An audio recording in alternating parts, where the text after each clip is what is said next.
नमस्कार, देवभूमि समाचार में आप सभी का स्वागत है। मैं हूं आपके साथ प्रज्ञा मिश्रा। बुलेटिन की शुरुआत करेंगे बड़ी और अहम खबर के साथ। तो सबसे पहले बात कर लेते हैं देहरादून के नागथाथ में आयोजित जॉन सार बाबर लोक सांस्कृतिक महोत्सव और क्रीड़ा समारोह 2026 में मुख्यमंत्री पुष्कर सिंह धामी शामिल हुए।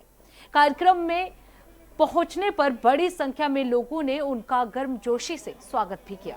इस अवसर पर मुख्यमंत्री ने कहा कि राज्य सरकार जनजातीय समाज के उत्थान के लिए पूरी तरह से संकल्पित है और जॉन सार बाबर क्षेत्र के समग्र विकास को प्राथमिकता दी जा रही है। उन्होंने बताया कि क्षेत्र में सड़क, शिक्षा, स्वास्थ्य और पर्यटन के विकास के लिए कई योजनाएं संचालित की जा रही है। मुख्यमंत्री ने कहा कि हरिपुर कालसी में भव्य यमुना घाट विकसित किया जा रहा है, जिससे धार्मिक और पर्यटन गतिविधियों को बढ़ावा मिलेगा। उन्होंने लोक संस्कृति परंपराओं के संरक्षण को महत्वपूर्ण बताते हुए कहा कि ऐसे आयोजन समाज की सांस्कृतिक पहचान को मजबूत करते हैं।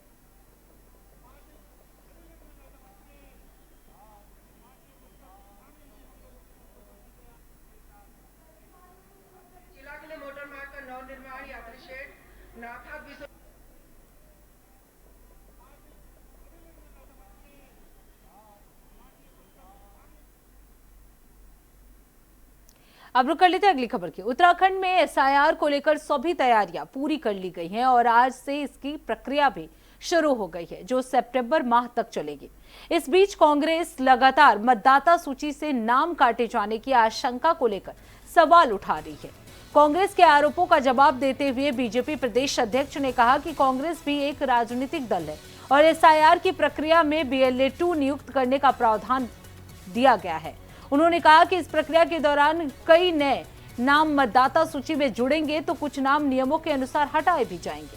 बीजेपी प्रदेश अध्यक्ष ने कांग्रेस से सवाल करते हुए कहा कि क्या वो चाहती है कि बाहरी लोगों को उत्तराखंड का मतदाता बनाया जाए।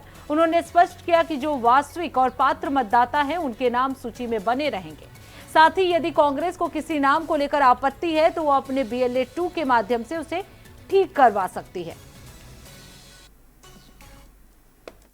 देखिए, कांग्रेस भी राजनीतिक दल है। एसआईआर में जिन बातों का उल्लेख है, इस पर तो हर राजनीतिक दल को BLA 2 बनाने का सबसे निर्वाचन आयोग ने कहा हुआ है। हमने भी अपने BLA 2 बनाए हुए हैं और जो मानक है उसके अंतर्गत जो नियमावली, जो उसके दिशा निर्देश बने हैं, उसी दिशा निर्देश के आधार पर वोट बनेंगे भी, वोट कटेंगे भी। तो कांग्रेस क्या उत्तराखंड के अंदर भी जो बाहर से आए हुए जो लोग हैं उनको क्या यहाँ मतदाता बनाना चाहती है? मेरा स्पष्ट मत है कि उत्तराखंड के अंदर, देवभूमि के अंदर जो एक्चुअल मतदाता होगा वो हटेगा नहीं। 2003 में जिनके नाम मतदाता सूची में, वो मतदाता सूची में यथावत रहेंगे। उनमें से ऐसे नाम जो मृत हो चुके हैं वो नाम कटेंगे और ऐसे नाम जिन पर आपत्तियाँ हैं या यहाँ के नहीं हैं, अभी बड़ी संख्या में लोगों ने यूपी में एसआईआर में अपने नाम जुड़ाए हैं, स्वाभाविक बात से वो नाम कटेंगे। इसलिए कांग्रेस बेचैन ना हो, कांग्रेस अपने BLA 2 के माध्यम से जो भी अगर पक्ष रखना है वो निर्वाचन आयोग को देती रहे। अगली खबर की। देहरादून में एक पेड़ मां के नाम अभियान के तहत कैबिनेट मंत्री गणेश जोशी ने पौधारोपण कर पर्यावरण संरक्षण का संदेश दिया। शहीद दुर्गामल मंडल द्वारा आयोजित कार्यक्रम में प्रतिभाग करते हुए उन्होंने मक्का वाला क्षेत्र में एक फलदार पौधा लगाया। इस अवसर पर गणेश जोशी ने कहा कि वर्तमान समय में पर्यावरण संरक्षण सबसे बड़ी आवश्यकता बन गया है और वृक्षारोपण इसके लिए सबसे प्रभावी उपायों में से एक है। उन्होंने कहा कि प्रधानमंत्री नरेंद्र मोदी की प्रेरणा से शुरू किया गया एक पेड़ मां के नाम अभियान केवल पर्यावरण संरक्षण तक सीमित नहीं है, बल्कि ये मातृ सम्मान का भी प्रतीक है। मंत्री ने लोगों से अधिक पौधे लगाने और उनकी नियमित देखभाल करने का आह्वान किया है। उन्होंने कहा कि हर व्यक्ति यदि एक पौधा लगाकर उसके संरक्षण का संकल्प ले तो पर्यावरण संरक्षण की दिशा में बड़ा योगदान दिया जा सकता है।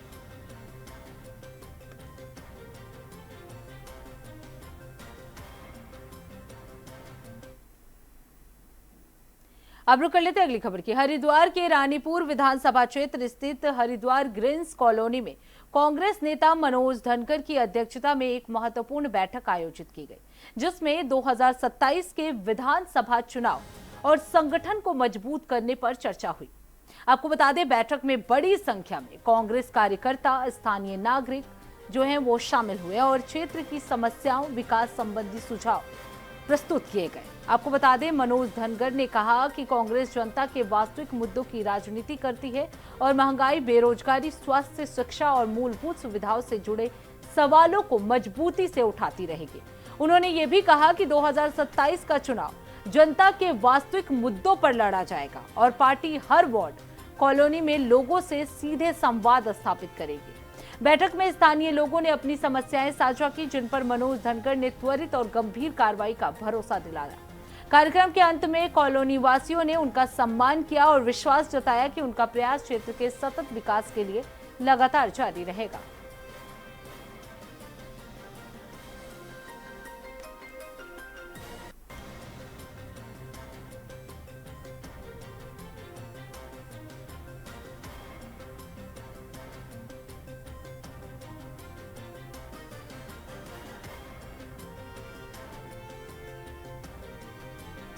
तो आपको बता दें, चुनाव संगठन मजबूत करने पर ये चर्चा की गई। महंगाई, बेरोजगारी, स्वास्थ्य और शिक्षा पर जोर दिया जाएगा, ये कांग्रेस की तरफ से कहा गया।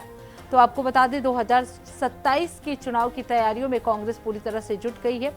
आपको बता दें, चुनाव संगठन मजबूत करने पर इस दौरान चर्चा किया गया। महंगाई, बेरोजगारी, स्वास्थ्य और शिक्षा पर जोर दिया गया।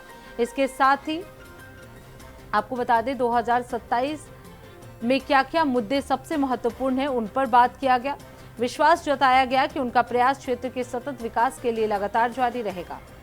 तो आपको बता दें, इस बैठक में कांग्रेस ने जनता से और कॉलोनी के लोगों से सीधे संवाद स्थापित किया। बैठक में स्थानीय लोगों ने अपनी समस्याएं भी शेयर की, जिन पर मनोज धनखड़ ने त्वरित और गंभीर कार्रवाई का भरोसा दिलाया। आपको बता दें, कार्यक्रम के अंत में कॉलोनी वासियों ने उनका सम्मान किया और विश्वास जताया कि उनका प्रयास क्षेत्र के सतत विकास के लिए लगातार जारी रहेगा। तो हरिद्वार में ये बैठक हुई है। 2027 चुनाव की तैयारी में कांग्रेस पूरी तरह से जुट चुकी है। चुनाव संगठन को मजबूत करने पर इस बैठक में चर्चा की गई। महंगाई, बेरोजगारी, स्वास्थ्य, शिक्षा पर जोर दिया गया। तो मनोज धनखड़ जो कि कांग्रेस के नेता हैं, उन्होंने लोगों को ये भरोसा दिलाया कि कांग्रेस जो है वो वास्तविक मुद्दों पर लड़ाई करेगी।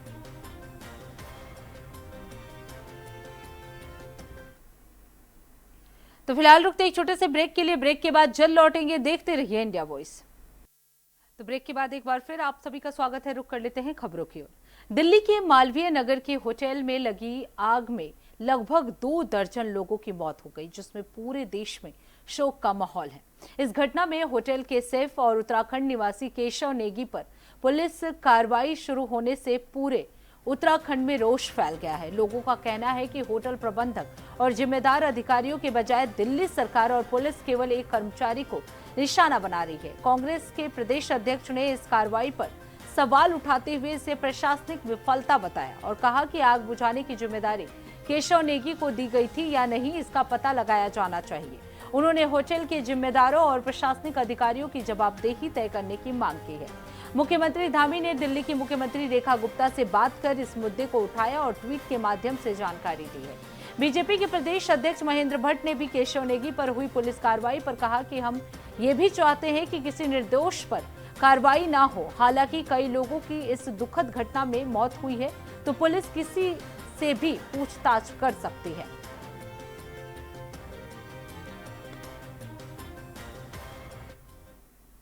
हुए अग्निकांड में करीब 1.5 दर्जन से अधिक लोगों के हताहत होने की बहुत ही दुखद खबर सामने आई। ये बहुत ही सुनकर बहुत ही दुख हुआ कि एक अग्निकांड में इतने लोगों ने अपनी जान गंवा दी। प्रभु मृतकों की आत्मा को शांति प्रदान करे और इसमें जिन लोगों को भी घायल के रूप में शारीरिक क्षति हुई है, घायल हैं, उन्हें जल्दी स्वास्थ्य लाभ हो, मैं ऐसी कामना करता हूँ। घटना बहुत ही दुखद है, लेकिन इस घटना के उपरांत जो सरकार ने कार्रवाई की वो और भी कष्टदायी है। दिल्ली की सरकार ने, दिल्ली की पुलिस ने केशव नेगी नामक एक व्यक्ति को, जो कि उत्तराखंड से, मूल रूप से उत्तराखंड के रहने वाले हैं, उन्हें इस रूप में गिरफ्तार किया है, इस मामले में गिरफ्तार किया। गिरफ्तार करने के बाद उन पर ये आरोप लगाया कि आग को बुझाने में उन्होंने कोई अपना योगदान नहीं दिया। स्वाभाविक रूप में ये सब जानते हैं कि जब आग लगती है तो सब लोग अपनी जान बचाने के लिए इधर उधर भागते हैं। हो सकता है कि केशव नेगी, जिनके ऊपर ये आरोप है कि उन्होंने आग बुझाने का प्रयास नहीं किया, उन्होंने भी अपनी जान बचाने के लिए वो भी इधर उधर कहीं चले गए हों, भाग गए हों, इधर उधर निकल गए हों। लेकिन सवाल ये है कि क्या केशव नेगी को आग बुझाने का फायर ब्रिगेड की जिम्मेदारी केशव नेगी के पास थी?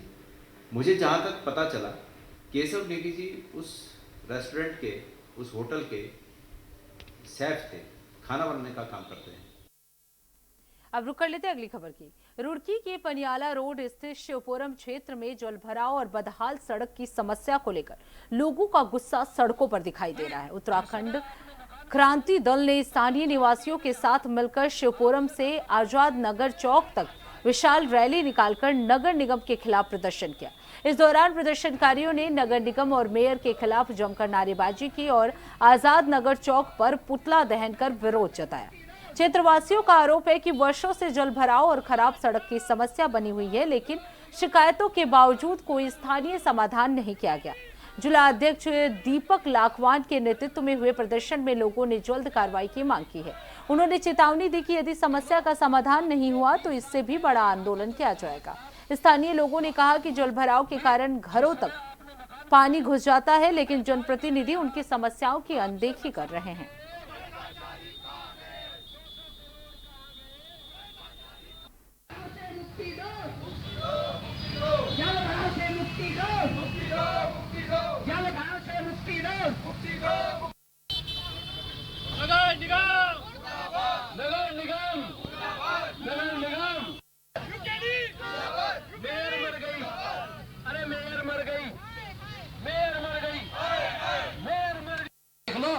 अब से 20 साल पहले यहाँ का जो विधायक था, जो आज मंत्री, जिसने आपने मकान बनाए, तो HRDA ने यहाँ आपसे नक्शा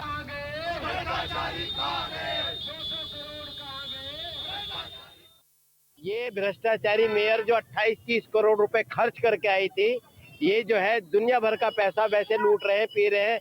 जनता के टैक्स को पूरी तरीके से ये सरकार पी रही है और जनता में गुस्सा इसलिए है कि जनता कुछ नहीं मांगती।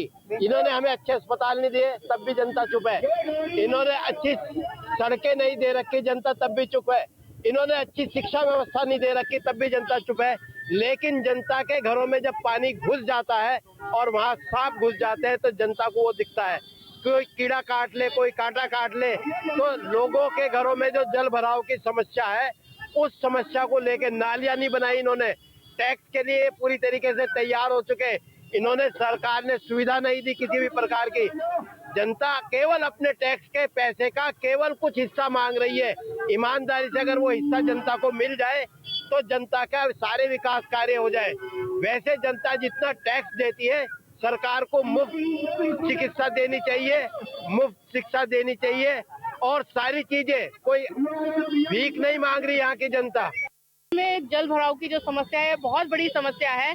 अभी आप देखिए कि बरसात भी शुरू नहीं है, अगर आप शिवपुरम में जाएंगे तो अभी भी दोनों तरफ जो है नाले पटे पड़े हैं और पूरा जो नालों का पानी है वो सड़कों पर है। और जब बरसात होगी तो आप ये देखिए कि वही गंदगी लोगों के घरों तक होगी और लोग उसी गंदगी में रहने पे मजबूर होंगे। अगर नगर निगम बरसात से पहले अगर इस काम को करती है तो जनता को राहत मिलेगी, लेकिन जो जनप्रतिनिधि है, जो मेयर है, वो सोई पड़ी है, वो जागने का काम नहीं कर रही है। तो आज उत्तराखंड क्रांति दल ने प्रयास किया है कि आज मेयर का पुतला फूंक करके उनको जगाने का प्रयास कर रहे हैं। अगर वो तब भी नहीं जागी तो नगर निगम के बाहर भी अगर हमें धरना देना पड़ा, प्रदर्शन करना पड़ा, तो हम उत्तराखंड क्रांति दल उससे भी पीछे नहीं हटेगा।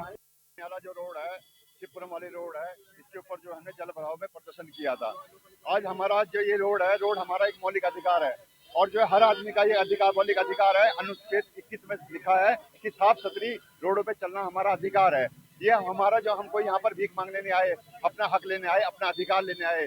जो स्थानीय प्रशासन है और जो है जो स्थानीय प्रतिनिधि है, जो भी नगर निगम के जो अधिकारी ऑफिसर बैठे हुए, जिनकी ये जिम्मेदारी है, हम जो है हाथ जोड़ से उनसे रिक्वेस्ट करते हैं कि जो है जल्दी बरसात आने से पहले जो है हमारी समस्या को दूर करें। धन्यवाद। धाम यात्रा के प्रमुख पड़ाव ऋषिकेश स्थित ट्रांजिट कैंप पे उस समय हड़कंप मच गया जब आतंकवादियों के घुसने की सूचना सामने आई। हालांकि कुछ ही देर में स्पष्ट हो गया कि ये कोई वास्तविक घटना नहीं बल्कि सुरक्षा व्यवस्थाओं की जांच के लिए आयोजित एक उच्च स्तरीय मॉक ड्रिल थी। पुलिस क्षेत्र अधिकारी ऋषिकेश के नेतृत्व में आयोजित इस अभ्यास में काल्पनिक रूप से आतंकियों के ट्रांजिट कैंप में प्रवेश की स्थिति बनाई गई। सूचना मिलते ही पुलिस और सुरक्षा एजेंसियां सक्रिय हो गई।